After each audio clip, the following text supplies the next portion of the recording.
Esta viagem começa na Alemanha Oriental, na província da Alta Saxônia. Depois, segue o rio Elba, atravessando Wittenberg, o berço da Reforma Protestante.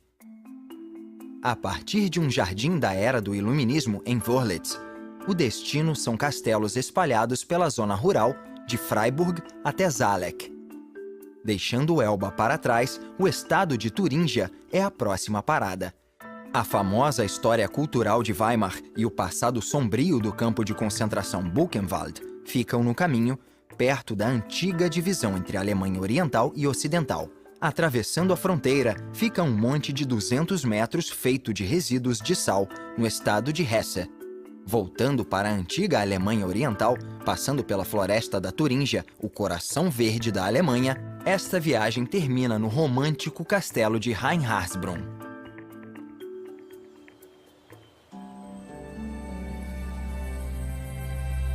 O rio Elba tem um papel de destaque na história da Alemanha. Ele tem sido crucial para o comércio e a pesca, além de servir como fronteira natural. O rio sempre frustrou os romanos. Seus exércitos imensos e organizados sempre foram obrigados a voltar para o Reno pelas tribos germânicas. E durante a ocupação aliada da Alemanha, o Elba serviu como fronteira natural entre Oriente e Ocidente. E situada no lado oriental do rio, na província da Alta Saxônia, fica a cidade de Wittenberg. Ela foi fundada como centro de comércio no final do século XII, mas com o passar dos anos, ela se tornou famosa como um centro de educação e cultura. Foi aqui que, no século XVI, o monge Martinho Lutero escreveu suas 95 teses, ato que levou à Reforma Protestante. E pairando sobre a Praça do Mercado estão as Torres Gêmeas de Stadtkirche, uma igreja do século XII que se viu no centro de uma grande polêmica religiosa. Pois foi aqui que Martinho Lutero, ao voltar do exílio, pregou a partir do Novo Testamento em alemão, em vez de latim. E esta é a Schlosskirche, ou Igreja do Castelo. Foi na porta desta igreja que Lutero pregou suas 95 teses. Hoje, a cidade de Wittenberg é um centro de peregrinação para cristãos, principalmente os protestantes, que querem entrar em contato com as raízes de sua fé. E descendo o rio Elba, encontra-se o Parque de Wörlitz. Situado ao lado da pequena cidade de mesmo nome, ele é o maior entre os parques ingleses na Alemanha. Quando o príncipe Leopoldo III fez uma viagem pela Europa no século XVIII, ele voltou para a Alemanha influenciado pelas ideias do iluminismo inglês e francês. Ele procurou substituir a estética prevalente dos jardins barrocos, que era muito geométrica e ordenada, por uma nova abordagem naturalística. Ilhas, estátuas escondidas e imensos palácios surgem em meio aos bosques e lagoas. Estas estruturas e obras de arte feitas pelo homem foram criadas para se fundir perfeitamente à natureza. O parque também abriga o primeiro vulcão feito pelo homem, já que Leopoldo ficou profundamente inspirado pelo Monte Vesúvio em suas viagens pela Itália. O conceito predominante do jardim foi influenciado principalmente pelas obras de Rousseau. O filósofo francês buscou incorporar a natureza à sua vida cotidiana e usá-la como ferramenta educativa. Escolas e locais de oração para várias religiões fazem parte do jardim. Aqui, sinagogas foram construídas ao lado de igrejas para destacar a tolerância religiosa do iluminismo.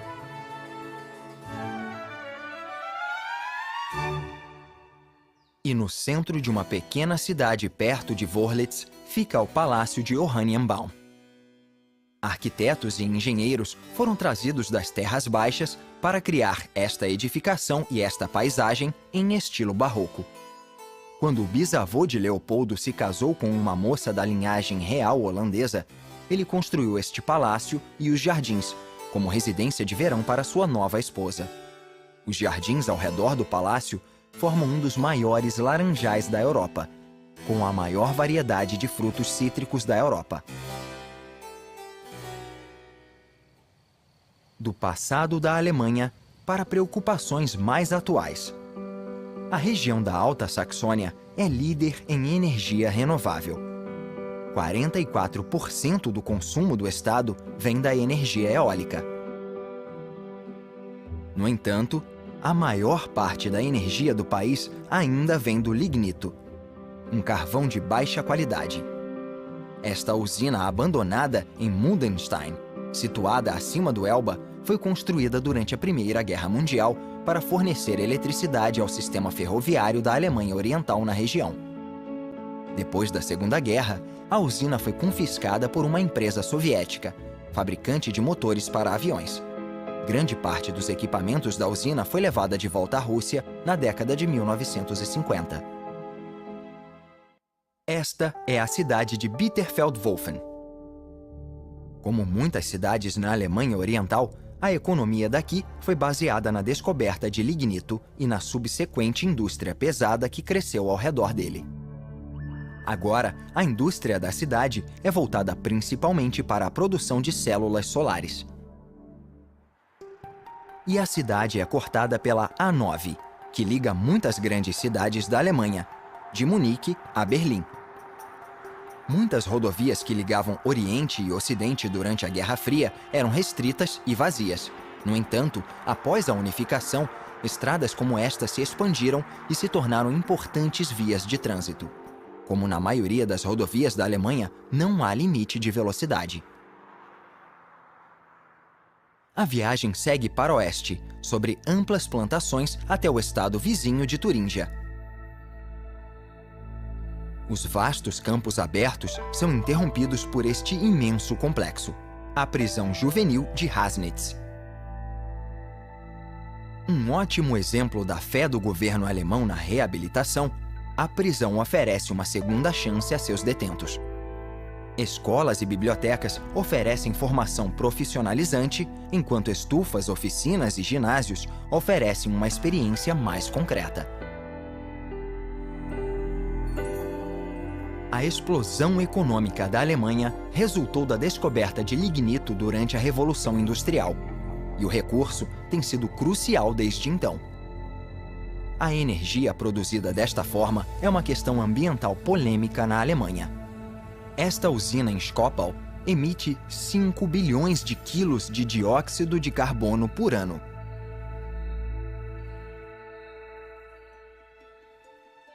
Descendo o rio Elba, fica a cidade de Freiburg. Conhecida como a Toscana do Norte, Freiburg é a região produtora de vinho mais ao norte da Europa e produz a bebida há mais de 1000 anos. A história e o crescimento da cidade estão diretamente ligados a esta fortaleza, o Castelo Neuenburg. Ele foi construído em 1090 por um conde da Turíngia, mas mudou de mãos várias vezes. Os suecos o conquistaram durante a Guerra dos 30 Anos, um conflito resultante do desenvolvimento do protestantismo. Depois, ele passou dos prussianos para os franceses e voltou para os prussianos novamente. Agora ele é um centro de peregrinação para entusiastas dos esportes, pois é aqui que está enterrado Friedrich Ludwig Jahn, o pai da ginástica moderna.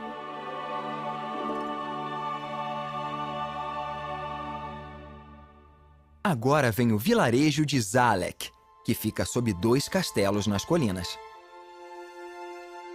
Construídas em uma serra de calcário a oeste, estas 2 torres costumavam ser o centro de uma área defensiva muito maior.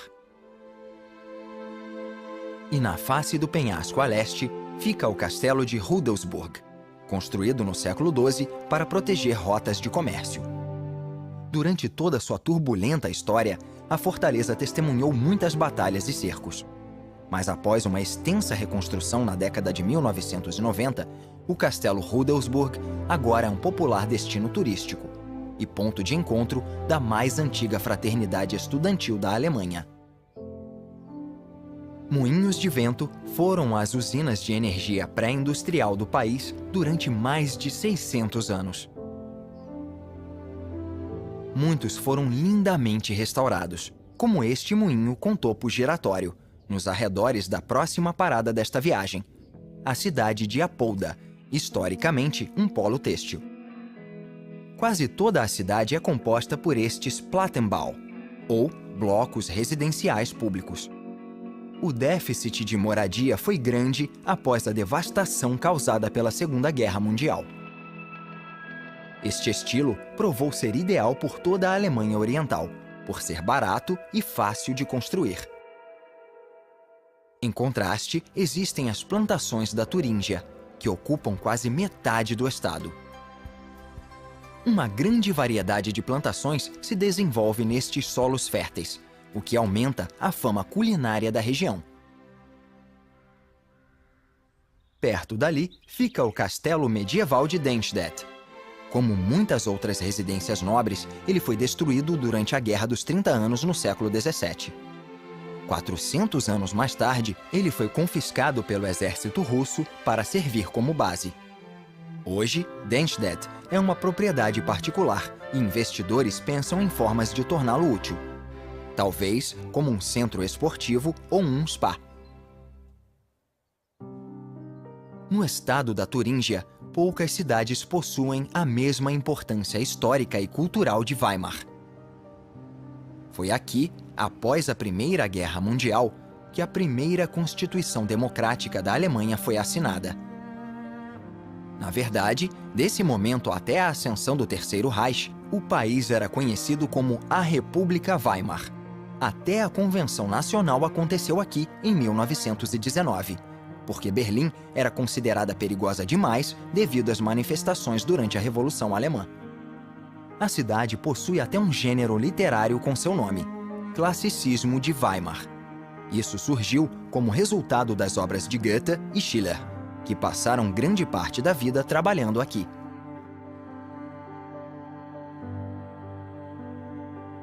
Este é o Palácio Municipal de Weimar.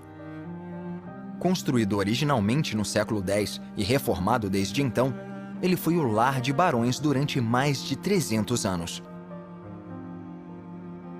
Em 1923, ele foi transformado em um museu que continuou aberto durante os governos nazista e comunista até os dias de hoje.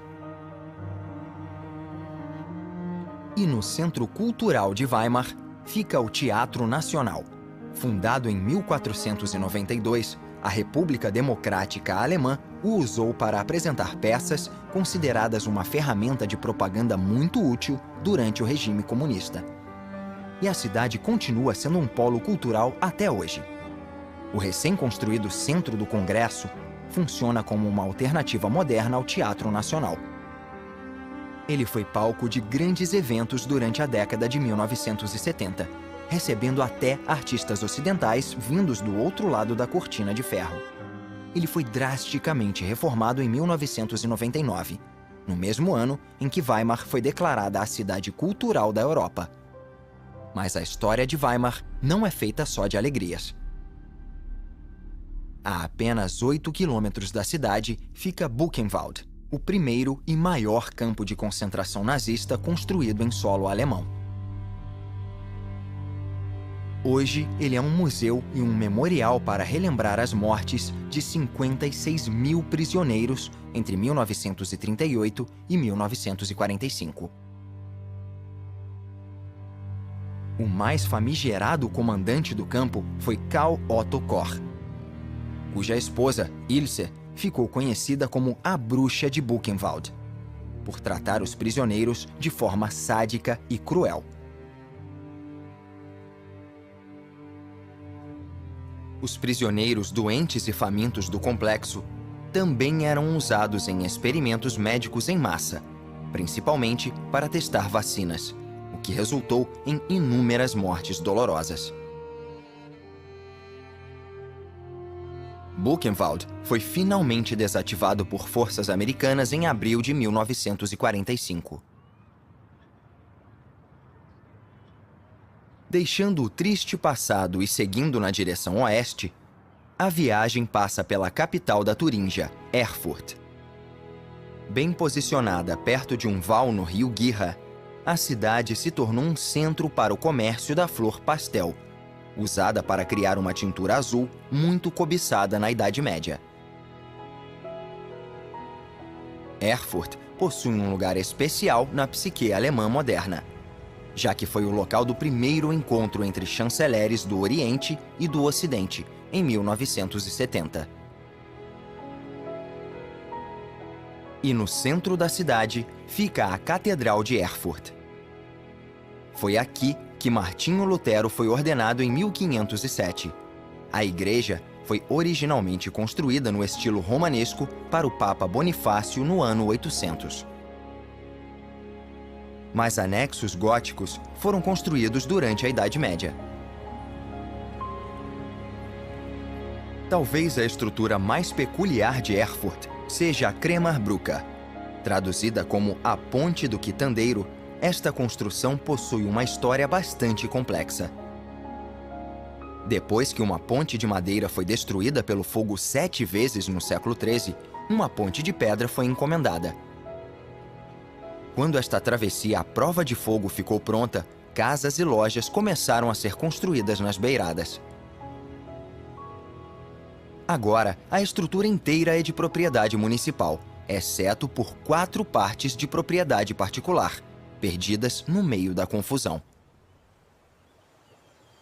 Longe da cidade, há uma floresta que cobre 1/3 da Turíngia. A região é famosa por suas caçadas, bem como as linguiças feitas da carne dos animais selvagens encontrados aqui.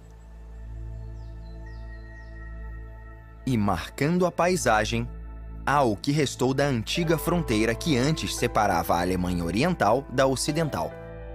1.393 quilômetros de fortificações se estendiam ao longo de todo o comprimento do interior da Alemanha.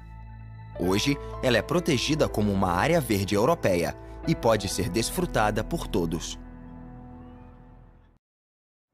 Uma das primeiras cidades fortificadas da Turíngia é Mulhausen. Ela foi uma grande potência do século XIII ao século XV. Mas talvez ela seja mais conhecida como a principal sede do movimento anabatista durante a Reforma. O movimento rejeita a ideia do batismo ao nascer e acredita que só podem ser batizados os adultos com idade suficiente para expressar sua fé.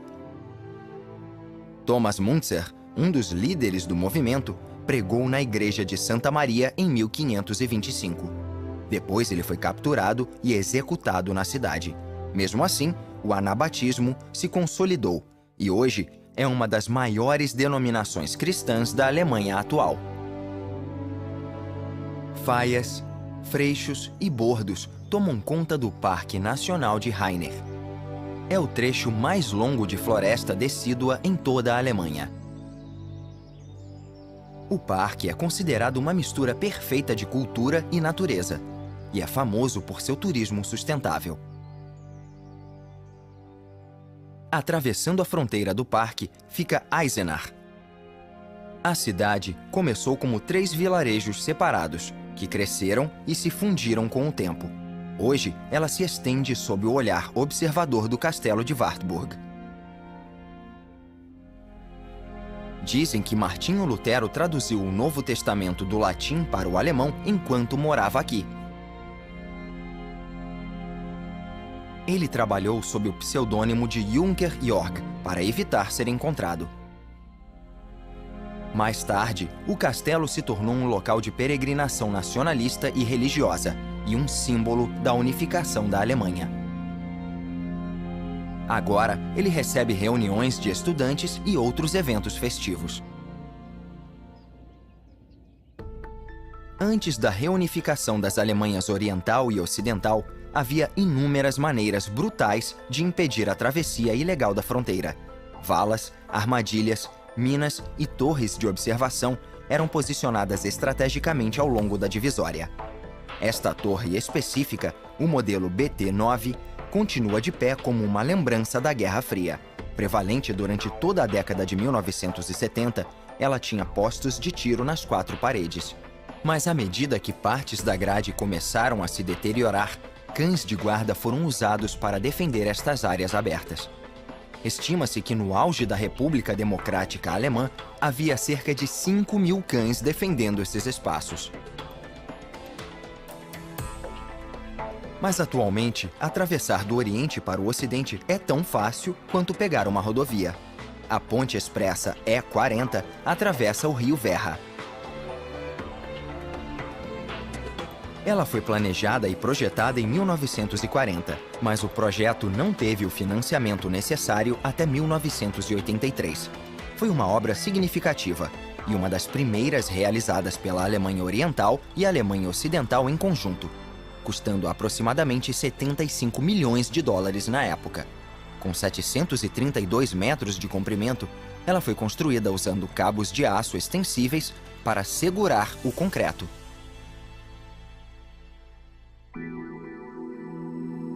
Pairando sobre esta pequena cidade em Hesse, fica o crescente Monte Kali. A área se desenvolveu durante a Revolução Industrial, e a descoberta das minas de sal de potássio na região trouxe os primeiros empregos industriais para a comunidade. O potássio é um dos 3 principais fertilizantes da agricultura em larga escala. Mas o processo de extração dos sais de potássio utilizáveis resulta em toneladas de resíduos sólidos de sal. Esta montanha de dejetos começou em 1973 e tem aumentado desde então, agora cobrindo uma área de 55 hectares. Uma esteira com 1,5 km de comprimento transfere 10.000 toneladas de resíduos para a pilha todos os dias. Agora, há 150 milhões de toneladas de resíduos de sal nesta montanha. E muitos turistas escalam o monte de 200 metros todos os anos. A mina é dirigida pela empresa Kali Salz. Esta fábrica é uma das maiores da empresa e uma das mais lucrativas de toda a Alemanha. Embora esta fábrica gere cerca de 6.000 empregos, o rio Werra, que passa ao lado dela, hoje é um dos mais poluídos da Europa Central. Mas os planos de transferir o excesso de dejetos para o Mar do Norte foram finalizados, o que deve ajudar a recuperar o rio.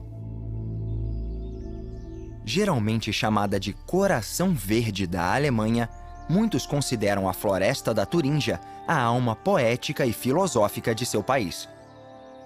Com cerca de 5.000 quilômetros quadrados e com pacatos vilarejos espalhados pela densa floresta, esta área foi a inspiração para homens como Bach, Martinho Lutero e Goethe. Quando perguntaram por que ele escolheu este local, Goethe respondeu: "Onde mais no mundo podemos encontrar tanta beleza em um lugar tão pequeno?" E uma maneira ideal de desfrutar a magnífica vista sobre as copas das árvores é subindo os 111 degraus da Torre Carl Alexander, que também tem vista para a pequena cidade de Hula. E, finalmente, escondido em um canto romântico da floresta da Turíngia, fica o castelo de Reinhardsbrunn. Em seus 900 anos, ele passou por várias mãos e sofreu muitas mudanças. O que se vê hoje data do século XVII e é cercado por um parque no estilo inglês. Durante séculos, o castelo foi o lar de nobres e da realeza. Foi aqui que a Rainha Vitória da Inglaterra, em uma de suas viagens pela Alemanha, conheceu seu futuro marido, o príncipe Alberto. Reinhardsbrunn é um duradouro símbolo do amor da Alemanha pela arquitetura e pela beleza da natureza. Um lugar perfeito para encerrar esta jornada.